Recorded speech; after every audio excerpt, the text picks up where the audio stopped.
নমস্কার বন্ধুরা, আমি চলে এসেছি নতুন একটি ভিডিও নিয়ে তোমাদের সাথে।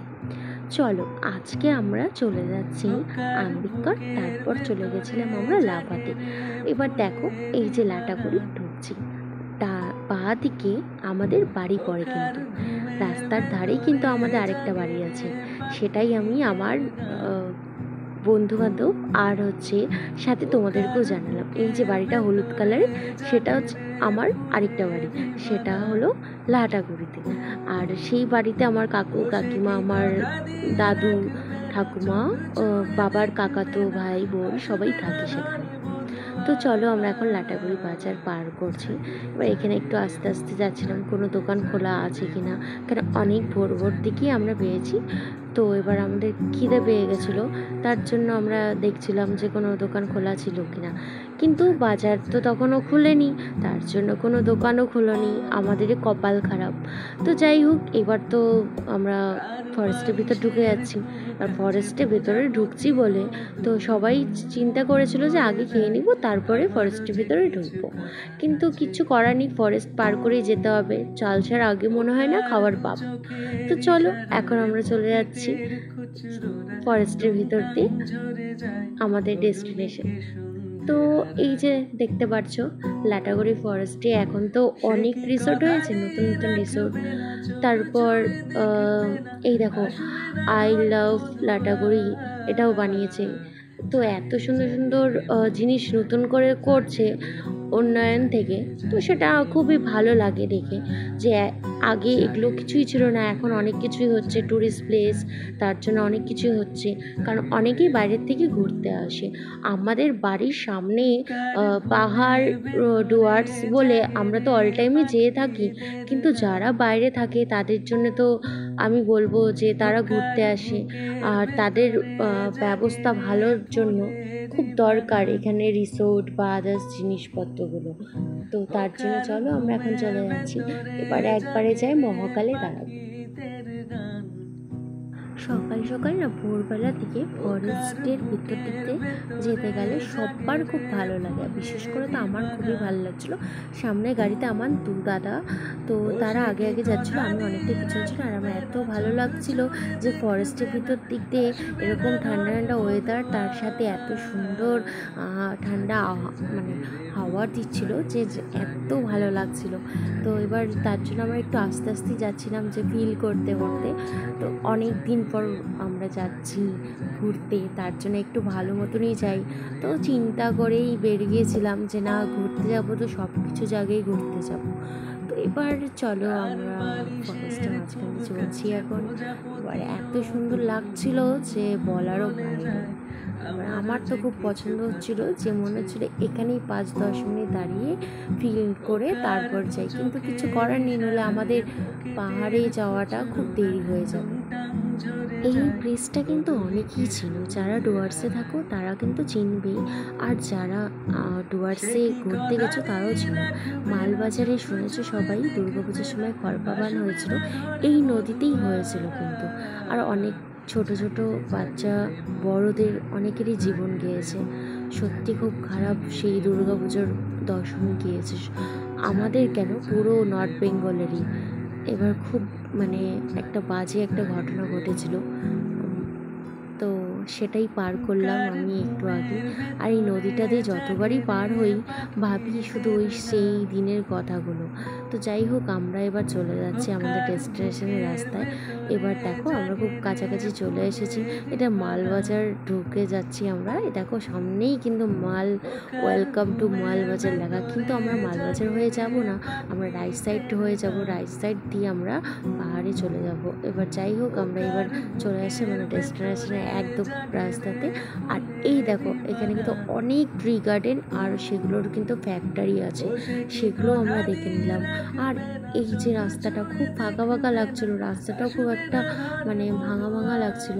যাই হোক, এখন আমরা এই রাস্তাটা দিয়েই যাচ্ছিলাম, কিছু করার নেই, আমাদের অন্য রাস্তা দিয়ে গেলে অনেকটা ঘোরা হবে বলে এই রাস্তা দিয়েই আমরা সবাই মিলে যাওয়াটা সিদ্ধান্ত নিয়েছিলাম।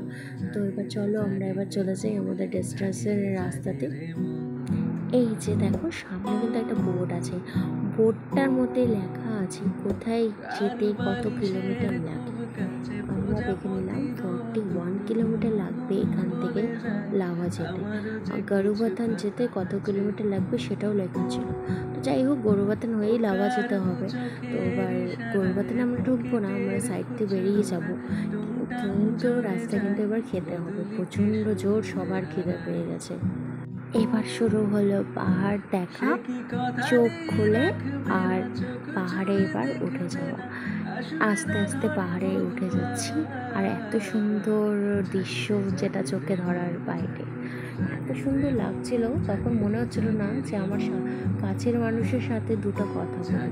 এই দেখো আমার দাদারা আগে উঠে যাচ্ছে। আমরা কিন্তু দুটো স্কুটি নিয়ে যাওয়া হয়েছিল, আমরা কিন্তু বাইক নিয়ে যাইনি। আমাদের এটাই টার্গেট ছিল যে যত উঁচুতেই হোক না হোক কিন্তু আমরা স্কুটি করেই যাব, কারণ বাইক নিব না। তো যাই হোক আমরাও চিন্তাধারা করে গেছিলাম। তো যাই হোক এত সুন্দর পাহাড়ে এই জায়গাটুকু লাগছিল, মনে হচ্ছিল যে কোথায় চলে আসলাম। তো এই যে দেখো এঁকে বেঁকে চলছি পাহাড়ে, আর দেখো কত সুন্দর লাগছে, দেখো একবার কত সুন্দর বলারও বাইরে। এত সুন্দর লাগছিল যে চারিদিকে চা পাতা বাগান আর হচ্ছে ওই পাহাড়, মনে হচ্ছে হাত দিয়েই ছোঁয়া যায়। কত সুন্দর গ্রিন আর হিল একসাথে। চলো এবার তোমরাও একটু সাথে থাকো আমার, দেখো কি সুন্দর রাস্তা আর কি সুন্দর দুধারে পাহাড়, মাঝখানতে আমি আর আমার কাছের মানুষ।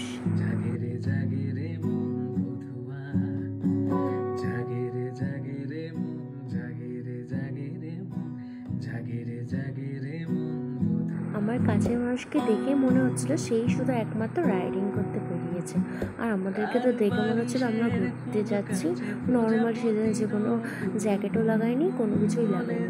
আর এই দেখো কি সুন্দর একটা লেখা, যেখানে দাঁড়িয়ে আমরা সবাই মিলে ফটো তুললাম একসাথে। এই দেখো দাদারাও দাঁড়িয়ে পড়েছে, আমরাও একটু সাইড হয়ে দাঁড়িয়ে নিই। এই দেখো তোমাদেরকে দেখালাম, এই এত সুন্দর লাগছিল এখানটা দাঁড়িয়ে ফটো তুলতে, বলারও বাইরে। তো যাই হোক আমরা এখান থেকে আবার নিচে নেমে আবার সেই বুদ্ধ মন্দিরে কিন্তু আবার ফটো তুলেছিলাম। কিন্তু এখানে পাহাড় সব কিছুর কিসে করার পরে এই দেখো বৌদ্ধ মন্দিরে চলে আসছিলাম। আর এই দেখো বৌদ্ধ মন্দিরটা, যখন আমরা গাড়িতে উঠছিলাম তখন কিন্তু আমরা দাঁড়াইনি, আমরা উঠে যাই আগে ওখানে ফটো তুলেছিলাম, কারণ ওখানে সবচেয়ে ভিড় হয়ে যায়। তারপর আমরা নিচে নামে আবার এখানে ফটো তুলে নিলাম, সব কিছু ভিডিও ফটো সব কিছু করার পরে তারপরে এই দেখো সামনে ডোনেট বক্সও ছিল, এখানে ডোনেটও করলাম। সুন্দর হাওয়াতে খেলা করছে সাথে বৌদ্ধ মূর্তি, কি সুন্দর নাই লাগছিল বলো, আর এত সুন্দর মানে লাগছিল বলারও বাইরে। তো যাই হোক আমরা একটু ক্লিপ নিয়ে দুজনের হাত ধরে একটু ভিডিও করে নিলাম। আর সে আমার হাত ধরে একটু ভিডিও করছিল, সাথে আমিও তার হাত ধরে একটু ভিডিও করছিলাম। যাই হোক ভিডিও করার পর তারপর আমরা চলে গেলাম হচ্ছে আরও উপরে। এই যে যাওয়ার রাস্তাটা সত্যি খুব সুন্দর ছিল। এই দেখ এই যে পিসটা, ওখানটা এত সুন্দরভাবে কয়েকটা দোকান আছে, আর দোকানগুলোতে যে খাবারগুলো পাওয়া যায় খুব ভালো।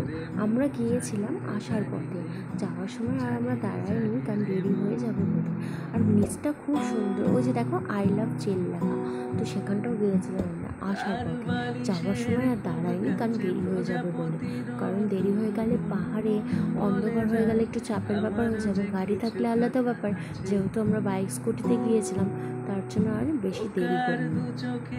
এই দেখো চলে এসেছি কাছাকাছি আমরা, এখান থেকে কত কিলোমিটার কোথায় যেতে লাগবে সেটার কিন্তু বোর্ড দেওয়া আছে। তো এবার দেখো আমরা খুব কাছাকাছি ঢুকে গেছি লাভাতে।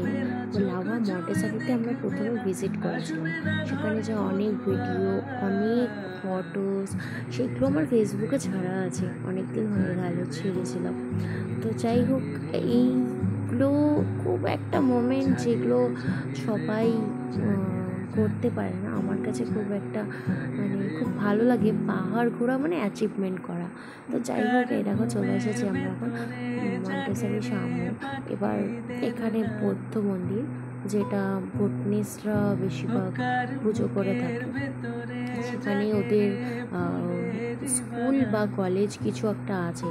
আমি যতটা মানে ওখানে যেয়ে দেখলাম অনেক ছাত্রছাত্রীরা থাকে সেখানে, তো তাদের প্রে করার আলাদা জায়গা আছে, সব কিছুই আছে। তো প্রথমে আমরা গাড়িটা পার্কিং করে নিই। দেখো এই যে এখানে আমরা ঢুকে যাচ্ছি গেট দিয়ে। তো গেট দিয়ে ঢোকার পরে এতটা এঁকে বেঁকে উঠতে হবে। ওঠার পর ভাবছিলাম ভিডিও করবো না, কারণ অনেক জায়গায় ভিডিও অ্যালাউ থাকে না। এবার সেটার জন্য ভাবলাম যে ভিডিও করতে পারবো। আই থিঙ্ক তারপর দেখলাম যে অনেকে ভিডিও করছে, ফটো তুলছে।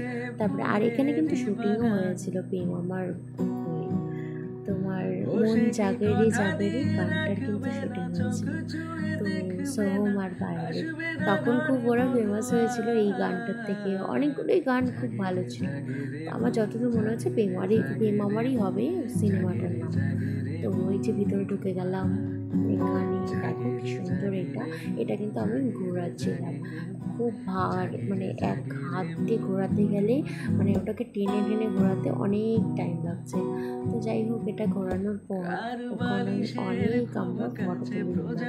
তারপর এই দেখো আমি একবার বাইরে থেকে কাছে দেখছিলাম কীরকম লাগছে পাহাড়টা। দেখো আমি চেষ্টা করলাম ঘোরানো, 7 বার ঘুরিয়েছিলাম। 7 বার ঘোরানোর পর আমি হাঁপিয়ে গেছিলাম। এটা যদি আমি প্রত্যেক দিন ঘোরাতে পারতাম না, ওয়েট লস কোনো ব্যাপারই হতো না এটা ঘোরালে। খুব সুন্দর লাগছিল ওটা ঘোরাতে, কিন্তু খুব ভার ছিল। মানে একবার ঘুরে গেলে আর প্রবলেম না, প্রথমে একটু ঘোরাতে একটু অসুবিধা ছিল। যাই হোক, আমরা ওটাকে ঘুরিয়ে তারপর নিচে চলে গেলাম আরও ফটোশ্যুট করতে। পুরো এখানে সমস্ত মানে বুদ্ধিস্টরা থাকে, আর এত সুন্দর লাগছিল। আমি যাকে ক্যামেরা ধরতে গিয়েছিলাম সেই উল্টো করে পুরো তোমাদেরকে দেখিয়ে দিল। আর এই যে ভিতরটা দেখো, সেখানে ফটো তোলার ঠিকঠাক ছিল কিনা আমি জানি না। আর এখানে ওরা পেয়ার করে, খুব সুন্দর তোমার জায়গাটা, আর খুব সুন্দর পেয়ারে বসার সিটগুলো খুব সুন্দর ছিল। যাই হোক, এখান থেকে দাঁড়িয়ে দাঁড়িয়ে এবার হচ্ছে নিচের ভিউ দেখে নিলাম। এখানে সবাই থাকে, দেখো ওদের হোস্টেল, ওদের সবার মানে রুমগুলো। তো এখানে আমি দেখছিলাম কি সুন্দর ব্ল্যাকগুলো উঠছে, কি না ভালো লাগছে বাবা, মনে হচ্ছিল ওখানেই থেকে যাই, এত সুন্দর। যাই হোক, এবার তো আমাদেরকে রওনা দিতে হবে আই লাভ লাভা। সেটাই আমাদের মেন ডেস্টিনেশন প্লেস ছিল, যে ওটাই ঘুরতে যেতে হবে। যেখানেই যাই না যাই ওই জায়গাটায় যেতে হবে, কিন্তু সেটা যেতে গেলে অনেকটা উঁচুতে উঠতে হচ্ছিল। তো আমরাও চলে গেলাম সেখানে। এইরকম লাভাতে কিন্তু চার্চও আছে। এই যে চার্চটা আমি দূর থেকে ভিডিও করলাম, কিন্তু সেখানে এখন এই মুহূর্তে ঢুকতে দেয় না, সেটা 25 ডিসেম্বরেই ওপেন হয়। আর যেদিন ওদের পেয়ার টাইম ওই টাইমটা ওপেন হয়। আর এখানে ম্যাপ কোথায় কোন দিকে যাওয়া যাবে সেটার। আর এই যে দেখো চলে আসি লাভাতে। আর এই যে লাভার ডেস্টিনেশন আমাদের যেটা ছিল, এই যে পার্ক, লাভার পার্ক, আর সাথে পাইন বন, আর কি বলবো পাইন গাছ দাঁড়িয়ে আছে, এত ভালো লাগছে। আর এই যে আমাদের ডেস্টিনেশন আই লাভ লাভা। তো সেটা যখন আমরা ওখানে গেলাম, অনেক ফটো ভিডিও করে তারপরে খাওয়া দাওয়া করলাম সেখানে আমরা বসে। তারপরে নিচের জলগুলোর ভিউ দেখছে, এটা আই লাভ চিল যে ছিল সেখানে চলে আসলাম আমরা। তো সেখানেও কিছুক্ষণ আমরা ফটো ভিডিওস সব কিছু করার পর তো এবার বাড়ির উদ্দেশ্যে তো রওনা দিতে হবে, নলে তো আর হবে না। ভিডিওটা ভালো লাগলে লাইক অ্যান্ড কমেন্ট আর শেয়ার করতে কিন্তু ভুলবে না তোমরা।